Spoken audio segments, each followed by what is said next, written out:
प्रभु परमेश्वर को धन्यवाद देते हैं। आज हम अपने चिंतन के लिए पढ़ना चाहते हैं मत्ती रचित सुसमाचार और उसका 7वां अध्याय और उसके 15 पद से। Book of Matthew chapter 7 and verse 15 onwards. यहाँ लिखा है, झूठे भविष्यद्वक्ताओं से सावधान रहो, जो भेड़ों के भेष में तुम्हारे पास आते परंतु अंदर से फाड़ने वाले भेड़िए हैं। उनके फलों से तुम उन्हें पहचान लोगे। क्या झाड़ियों से अंगूर और उटकटारों से अंजीर तोड़ते हैं? इसी प्रकार हर एक अच्छा पेड़ अच्छा फल लाता और निकम्बा पेड़ बुरा फल लाता है। अच्छा पेड़ बुरा फल नहीं लाता और ना ही निकम्बा पेड़ अच्छा फल लाता है। जो पेड़ अच्छा फल नहीं फलता लाता वह काटा और आग में डाला जाता है। सो उनके फलों से तुम उन्हें पहचान लोगे। जो मुझे हे प्रभु कहकर कहता है, उनमें से हर एक स्वर्ग के राज्य में प्रवेश न करेगा, परंतु वही जो मेरे स्वर्गीय पिता की इच्छा पर चलता है। उस दिन बहुतेरे मुझसे कहेंगे, हे प्रभु क्या हमने तेरे नाम से भविष्यवाणी नहीं की और तेरे नाम से दुष्ट आत्माओं को नहीं निकाला और तेरे नाम से बहुत अचंभे के काम नहीं किए?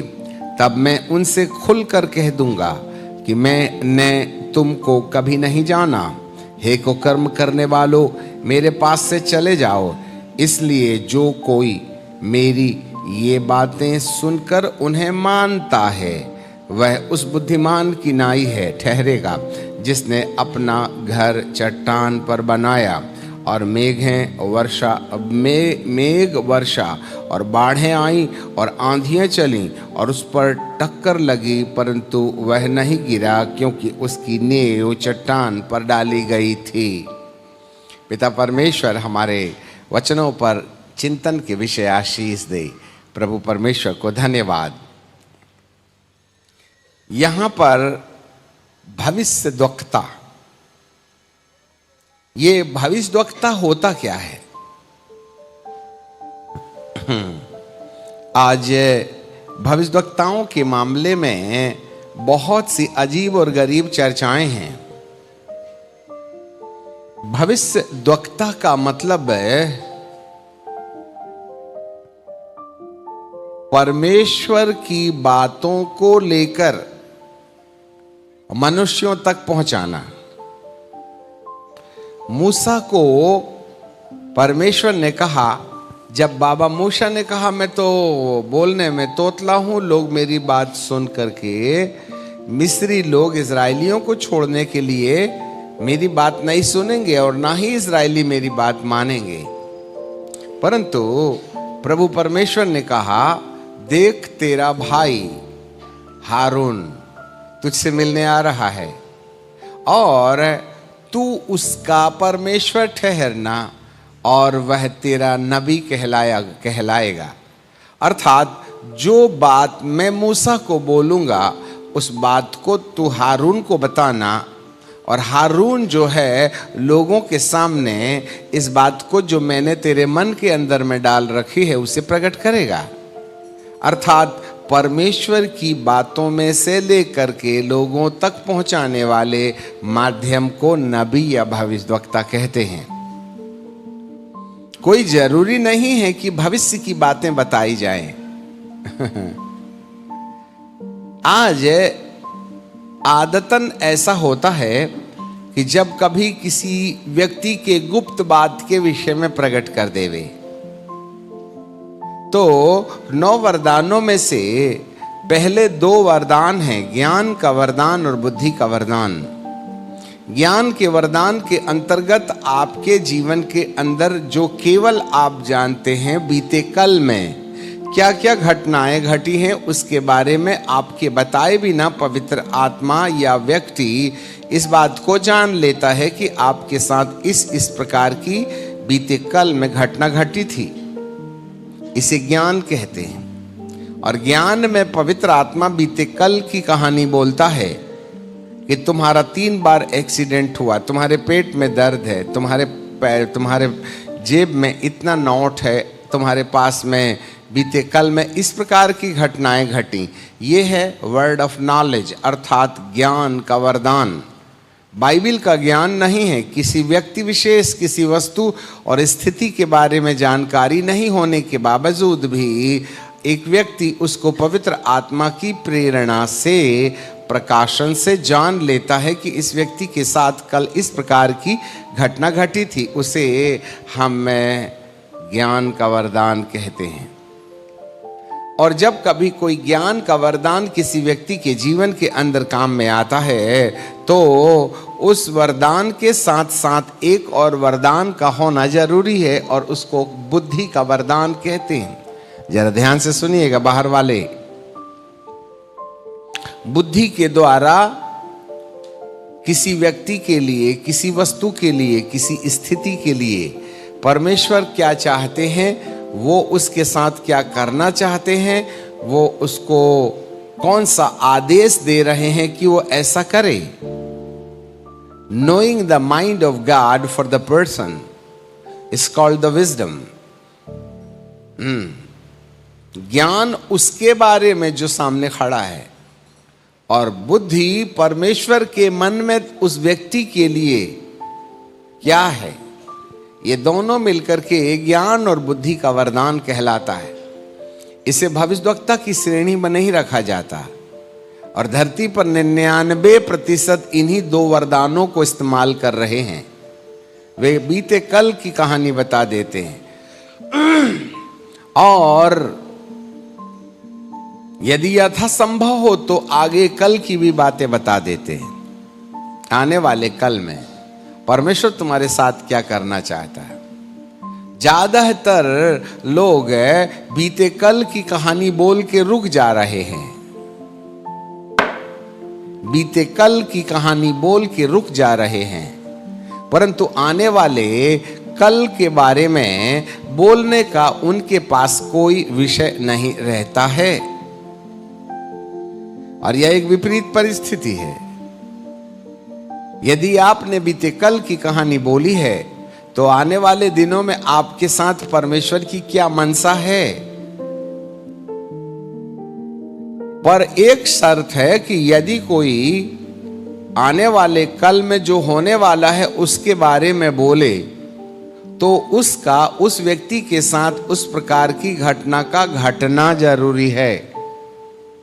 यदि उस व्यक्ति के साथ वो घटना नहीं घटी है तो हमें थोड़ा सा विचार करना पड़ेगा। तुम्हारे जेब में 100 की नोट है, तुम्हारा 3 बार एक्सीडेंट हुआ, तुम्हारे घर में ये समस्या है, तुम बहुत चिंतित हो, पति से परेशान हो। भाई आज की तारीख में कौन बीवी पति से परेशान नहीं है, ये बताओ मुझे आप। इस तरीके की बातें कह देना अपने आप में अच्छा है, परंतु परमेश्वर चाहते क्या हैं, इस बात पर प्रकाश लाने वाले बहुत कम हैं। यदि बीते कल का प्रकाश नहीं आ रहा, आने वाले कल का प्रकाश नहीं आ रहा है तो वरदान ज्ञान का अधूरा है। क्योंकि यदि ज्ञान है तो बुद्धि का होना तय है, और यदि मात्र ज्ञान है और बुद्धि नहीं है, अर्थात परमेश्वर के मन की बातों का उजागर नहीं किया जा रहा है, तो समस्या बनी रह सकती है। और इसी वरदान के अंतर्गत एक और वरदान है जिसको भविष्यवाणी का वरदान कहते हैं। भविष्यवाणी का वरदान भी हर विश्वासियों के लिए है। यदि वे अपने मन को एकाग्रचित करके परमेश्वर के चरणों में एकत्रित करने में सफल हो जाते हैं तो ऐसे लोगों को परमेश्वर का मन समझ में आने लगता है और वे किसी व्यक्ति विशेष के बारे में कुछ बातें प्रकाश में ला सकते हैं। ये विश्वासी जगत के अंदर पाया जाने वाला वह वरदान है जिसको हर एक व्यक्ति काम में ला सकता है। इसका मतलब यदि आप परमेश्वर का मन जान लेवें व्यक्ति विशेष के बारे में, तो नाम के आगे भविष्यवक्ता रखने की गलती मत करना है। We are not the profit. हाँ, परमेश्वर के मन, आपको मालूम है, पवित्र आत्मा से भरपूर। यदि आज मैंने डिक्शनरी नहीं उठाई, पुराना वचन नहीं उठाया और बोलते ही बोलते मुझे परमेश्वर ने एक वचन दिया जिसके ऊपर में मैंने चिंतन किया ही नहीं था, और मैं उसको बोलना शुरू कर देता हूं और लगातार बिना अध्ययन के, बिना किसी डिक्शनरी के, बिना किसी शब्दावली के मैं एक के बाद एक उससे जुड़े हुए पदों को निकाल निकाल के आपके सामने पेश करने लगूं, तो ऐसे पवित्र आत्मा की प्रेरणा से भरा हुआ संदेश भी अपने आप में एक भविष्यवाणी होता है। इसका मतलब ये नहीं है कि मैं भविष्यवक्ता बन गया हूं। भविष्यवक्ता की विशेषता 5 प्रकार की सेवा है। सबसे छोटी उंगली शिक्षक है, रिंग फिंगर पास्टर है, बड़ी उंगली एवेंजलिस्ट है, निर्देशक उंगली भविष्यवक्ता का कार्यालय है और अंगूठा प्रेरित है। और ये जो निर्देशक उंगली है वह परमेश्वर की ओर से निर्देश लाती है। खबरदार, खबरदार ऐसे नहीं बोलते हैं, खबरदार ऐसा नहीं बोलते। ऐसे ऐसा बोले तो चलेगा चलेगा चलेगा, और ऐसा बोले तो जी हाँ। इस विशेष कार्यालय में खड़े होने के लिए सबसे महत्वपूर्ण बात है मन का शुद्धिकरण। हाँ, मन का शुद्धिकरण। एक व्यक्ति की, देखो, एवेंजलिस्ट की विशेषता माफ करना, शिक्षक की विशेषता उसके पास वचन की बहुतायत होना चाहिए। पास्टर की विशेषता उसका दिल प्रेम से भरा हुआ होना चाहिए। एवेंजलिस्ट की विशेषता उसके पास सामर्थ्य के वरदान होना चाहिए। भविष्यवक्ता की विशेषता या आधार मन का शुद्धिकरण, और प्रेरितों की विशेषता, ये चारों प्रकार की विशेषताओं को रखने वाला व्यक्ति, वो वचन का अच्छा ज्ञानी, वह अच्छी कलीसिया बनाने वाला, वह सामर्थ के काम प्रकट करने वाला और डांट फटकार लगा के परमेश्वर का मन प्रकट करने वाला। इन चारों सेवाओं को जब एक व्यक्ति के अंदर देखा जाए तो उसे प्रेरित के नाम से पहचाना जाता है। यहां भविष्यवक्ता की बात हो रही है। भविष्यवक्ता का मतलब होता है मन के शुद्धिकरण, the holiness of their thoughts and mind. और यही वह जगह है जिससे उस भविष्यवक्ता के द्वारा कही गई बात का वजन या पहचान होती है। हम सब इस कार्यालय में विश्वासी वरदान के अंतर्गत खड़े हो सकते हैं।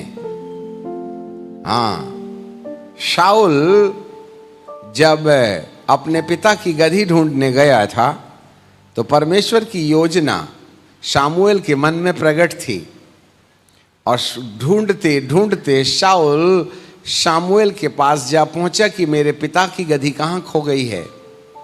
तब शामुएल ने शाऊल से कहा, सुन, तेरे पिता की गधी मिल जाएगी, टेंशन फ्री हो जा, मैं तेरे लिए एक बेहतर मार्ग लेके आया हूं। तो इज़राइल का अगुआ होगा, राजा होगा। तब शाऊल ने कहा, मैं तो बिन्यामीन अर्थात 12 गोत्रों में से सबसे छोटे गोत्र का व्यक्ति हूं, तो मुझ में से राजा होने, हमारे गोत्र में से राजा होने का सवाल ही नहीं उठता है। यह इस बात को मानने के लिए तैयार नहीं था। तब शामुएल ने 3 चिन्ह दिए, और तीसरा चिन्ह यह था कि जब परमेश्वर के पर्वत में से पवित्र लोग नबूवत करते हुए उतर रहे होंगे और जब तू उनके साथ मिल जाएगा तो जैसे ही तू नबियों के झुंड में जा मिलेगा, उसी समय तू भी नबूवत करने लगेगा। और ये जो नबूवत है तेरे लिए परिवर्तन का विषय बन जाएगी। तब तुझे जो कहा जाए वह करने के लिए तैयार हो जाना। नबूवत परमेश्वर की आत्मा का सीधा संपर्क है जो व्यक्ति को जीवन परिवर्तन में प्रेरणा देता है। अच्छे से याद रखिएगा। वैसे तो परिवर्तन की कार्यशीलता जैसे ही शाऊल शामुएल के तरफ से अपना मुंह फेरता है, उसी समय से उसके मन के अंदर परिवर्तन होना शुरू हो जाता है। क्योंकि ऐसा लगता है कि शाऊल ने ज्यादा ढिठाई नहीं किया, इसलिए परिवर्तन का काम शुरू हो गया। जी हां, पर लिटरली जब परमेश्वर के पवित्र पर्वत से नबियों का झुंड जब चला आ रहा था तो शाऊल भी उनके साथ जा मिला। और जैसे वे अन्य नबी लोग नबूवत कर रहे थे, शामुएल भी जाकर के, माफ करना, शाऊल भी जाकर के नबूवत करने लगा। पुराने नियम में नबूवत शब्द इस्तेमाल किया गया। नबूवत का मतलब होता है परमेश्वर जिस बात के विषय प्रेरणा दे रहा है उस बात को बोलना। जरा सुनिए याजक लोग, हर एक विश्वासी 9 वरदानों को काम में लाने का अधिकार रखता है। उसके लिए पास्टर बनने की जरूरत नहीं है। Every New Testament church believer can exercise the 9 gifts of the Holy Spirit through faith if they submit their mind to the Holy Spirit. Yes, यदि आप मन रखें और विश्वास करें और एक्सरसाइज करें, प्रैक्टिस, लिख लेना अच्छे से। एक लिखिए, एक विश्वासी विश्वास के साथ 9 वरदानों को इस्तेमाल करने का मन रखे और विश्वास के साथ अभ्यास करे। अभ्यास, एक्सरसाइज। तो अभ्यास करने वाला व्यक्ति वरदानों को काम में ला सकता है। बीड़ी भी पियो और अभ्यास करो तो भविष्यवाणी निकल सकती है। पत्नी को पीट के आओ, भूत निकालो तो निकल सकता है। अभ्यास है ये, प्रैक्टिस। क्योंकि ये फ्री गिफ्ट दिया जाने वाला वरदान है। उसमें से यदि हर एक विश्वासी ज्ञान के बारे में और बुद्धि के बारे में दिलचस्पी रखे तो वह ज्ञान और बुद्धि दोनों पा सकता है। हाँ, बस ये है, आपका मन होना चाहिए कि मैं किसी व्यक्ति के बारे में जानकारी प्राप्त करना चाहता हूं। हे पवित्र आत्मा, मैं विश्वास करता हूं इस व्यक्ति के बारे में रिवील कर। शुरुआत के दिनों में हम किसी को गौर से देखते और कहते हाँ हाँ बोलो बोलो बोलो बोलो प्रभु, हाँ बताओ बताओ बताओ बताओ बताओ बताओ बताओ, तो उसका उस व्यक्ति के बारे में ग्लिम्स आना शुरू हो जाते हैं। यह अभ्यास है। और जब उस व्यक्ति का पहला ग्लिम्स आप बोल देंगे तो दूसरा दिमाग में आएगा। यदि आपने पहला नहीं बोला तो दिमाग में दूसरा नहीं आएगा। पहली लाइन बोलो, फिर दूसरी आएगी, फिर थोड़ा रुको, फिर तीसरी आएगी। उसको जब तक बोलोगे नहीं, चौथी नहीं आएगी। ये अभ्यास है। और आज बहुत से लोग ज्ञान और बुद्धि के वरदान का अभ्यास कर रहे हैं, जिससे उनके अंदर पवित्र आत्मा व्यक्ति विशेष के बारे में बीते कल की घटना प्रकट कर देता है। और यदि वे ज्यादा गंभीर हैं तो परमेश्वर के मन की बात जान सकता है। परंतु किसी व्यक्ति के बारे में बीते कल की घटना जानना सबसे आसान काम है। बीते कल की घटना जानने की एक्सरसाइज करना बहुत आसान काम है। और आज 99% बीते कल की कहानी बता के रुक जाते हैं। परमेश्वर तुमको आशीष देगा, अपने तरफ से लपेट दिए। पर जिसका मन शुद्ध होगा, जिसका